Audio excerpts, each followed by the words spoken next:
7 दिसंबर 1941 Japan ने America के naval base Pearl Harbor पर एक ऐसा सरप्राइज अटैक किया जिसे आज भी अमेरिकन इतिहास का डेडलीस्ट अटैक माना जाता है। इस अटैक में 2400 से ज्यादा अमेरिकन सोल्जर्स और सिविलियंस की जान चली गई और 21 शिप्स डिस्ट्रॉय हो गए। अमेरिकन जनता चाहती थी कि इस अटैक का रिवेंज जापान से लिया जाए और उसी समय American president Franklin Roosevelt decide करते हैं कि अमेरिका उस समय चल रही वर्ल्ड वॉर 2 में एंटर करेगा। A state of war has existed between the United States and the Japanese Empire. एक ऐसी लड़ाई जिसका अंजाम हुआ हिरोशिमा और नागासाकी के एटॉमिक बॉम्बिंग्स के साथ। लेकिन हिरोशिमा तक पहुंचने से पहले हमें समझना होगा वर्ल्ड वॉर 2 का पूरा कॉन्टेक्स्ट। कैसे दुनिया 2 कैंप्स में बट गई, कैसे जापान एक एशियन सुपर पावर बनना चाहता था और क्या था अमेरिका का सीक्रेट मैनहट्टन प्रोजेक्ट जिसने दुनिया को एक ऐसा बॉम्ब बना कर दिया जिसका इफेक्ट दुनिया आज तक भुगत रही है।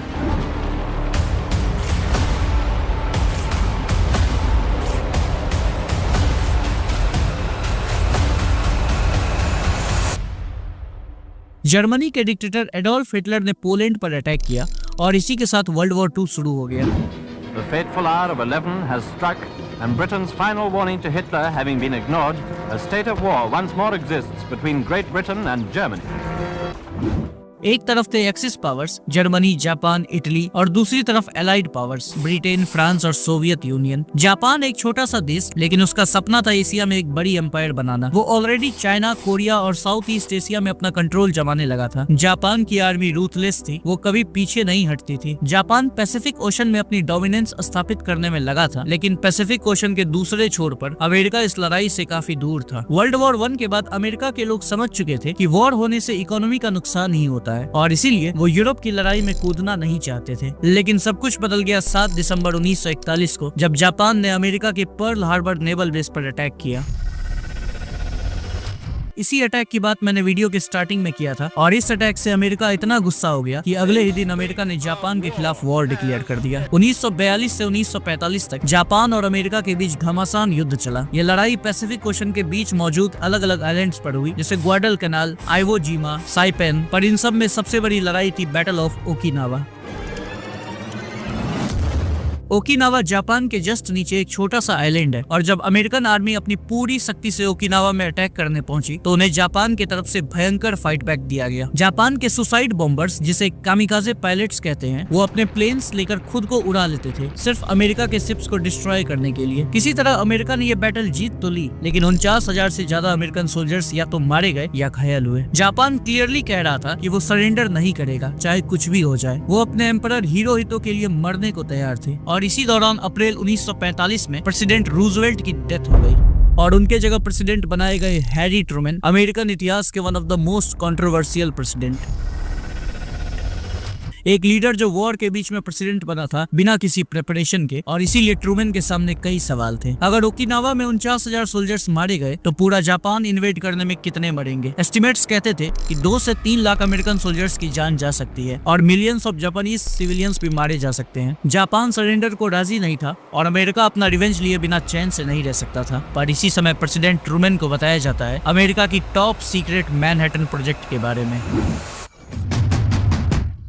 1942 से ही अमेरिका सीक्रेटली एक नया वेपन डेवलप कर रहा था। ये वेपन था एटॉमिक बॉम्ब और इस पूरे प्रोजेक्ट का कोड नेम दिया गया था द मैनहट्टन प्रोजेक्ट। उस समय के top scientist including Robert Oppenheimer, Enrico Fermi और आइंस्टाइन के आइडियाज एक ऐसे बॉम्ब पर काम कर रहे थे जो एक पूरे शहर को उड़ा सकता था। 3 साल बाद फाइनली बॉम्ब बनकर तैयार हो चुका था और उसे टेस्ट करने की तारीख सेट की गई 16 जुलाई 1945। उस समय साइंटिस्ट ने अपनी कैलकुलेशन के हिसाब से कैलकुलेट किया था कि 1% के करीब चांस है कि इस बॉम्ब के रेडियस को हम कंट्रोल न कर पाए और पूरी धरती ही खत्म हो जाए। We destroy the world.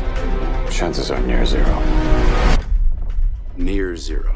What do you want for theory alone? Zero would be nice. पर इसके बाद भी न्यू मैक्सिको के डेजर्ट में हुआ दुनिया का पहला एटॉमिक बॉम्ब टेस्ट, जिसका कोड नेम था ट्रिनिटी टेस्ट, और इसका रिजल्ट एक मैसिव एक्सप्लोजन। शायद उस वक्त ही उन साइंटिस्ट को रियलाइज हो गया था कि उन्होंने दुनिया को एक ऐसा वेपन दे दिया है जिससे दुनिया हमेशा के लिए तबाह हो सकती है। जब बॉम्ब की सक्सेसफुल टेस्टिंग की न्यूज प्रेसिडेंट ट्रूमैन को दी जाती है तो वो अपनी तरफ से एक फाइनल वार्निंग जापान को देते हैं। 26 जुलाई 1945 को पोट्सडैम डिक्लेरेशन लाया जाता है। इसमें जापान के लिए क्लियर मैसेज था, सरेंडर अनकंडीशनली या तबाही के लिए तैयार हो जाओ। पर जापान ने इसे इग्नोर किया और ये था उनका बिगेस्ट मिस्टेक। 6 अगस्त 1945 सुबह 8:15 पर अमेरिकन बॉम्बर प्लेन जापान के फ्लाइंग एरियाज में एंटर करता है। इस प्लेन में आज कोई नॉर्मल बॉम्ब नहीं था बल्कि दुनिया का सबसे खतरनाक एटम बॉम्ब था। इस बॉम्ब का नाम रखा गया था लिटिल बॉय। प्लेन बॉम्ब को हिरोशिमा के ऊपर पहुंचाकर ड्रॉप करता है। बॉम्ब को नीचे गिरने में 43 सेकेंड्स लगते हैं और उसके बाद का जो मंजर था वो सिर्फ तबाही बयां कर रहा था। एक ही सेकेंड में 80,000 लोग मारे गए। टेम्परेचर 3871 डिग्री सेल्सियस तक पहुंच गया।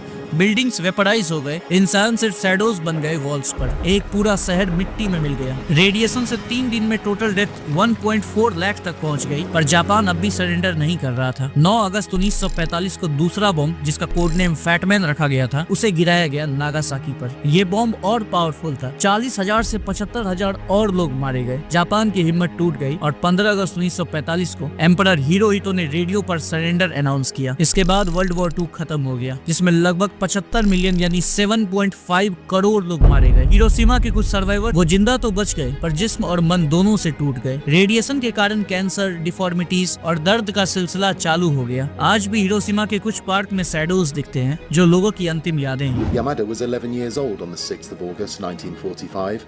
Her school was 2.5 kilometers from the epicenter. She saw a plane and a flash, then nothing. A tree fell on her, but she survived and found her family.